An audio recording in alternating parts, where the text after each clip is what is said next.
Hello ನಮಸ್ಕಾರ. ನಮ್ಮ Kenya travel ಸೀರೀಸ್ನ second mini ವ್ಲಾಗ್ಗೆ ಸ್ವಾಗತ ಸುಸ್ವಾಗತ.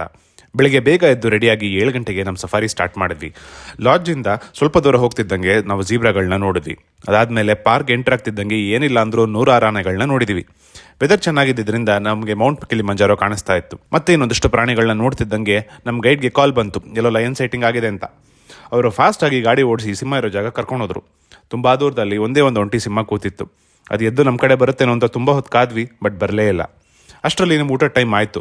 ನಮ್ಮ ಪ್ಯಾಕ್ ಲಂಚಲ್ಲಿ ಇವತ್ತು ಮಸಾಲೆ ಇಲ್ದಿರೋಂಥ ಪಲಾವ್ ಇತ್ತು, ಜೊತೆಗೆ ಸ್ಯಾಂಡ್ವಿಚ್ಚು, ಯೋಗರ್ಟು, ಆ್ಯಪಲ್ ಜ್ಯೂಸ್ ಕೊಟ್ಟಿದ್ರು. ಊಟ ಮಾಡಿ ಅಲ್ಲೇ ಪಕ್ಕದಲ್ಲಿದ್ದ ವ್ಯೂ ಪಾಯಿಂಟ್ ಹೋಗಿ ಅಲ್ಲಿಂದ ಆಂಬಸಿಲಿ ನ್ಯಾಷನಲ್ ಪಾರ್ಕ್ ಫುಲ್ ವ್ಯೂ ನೋಡ್ಕೊಂಡು ಬಂದ್ವಿ. ಸಫಾರಿ ಸ್ಟಾರ್ಟ್ ಆದಮೇಲೆ ಇನ್ನೊಂದಿಷ್ಟು ಪ್ರಾಣಿಗಳನ್ನ ನೋಡಿದ್ವಿ. ಇನ್ನೇನು ಸಫಾರಿ ಮುಗಿಸೋ ಟೈಮಿಗೆ ಒಂದು 5-6 ಜಿರಾಫೆ ಕಾಣಿಸ್ತು.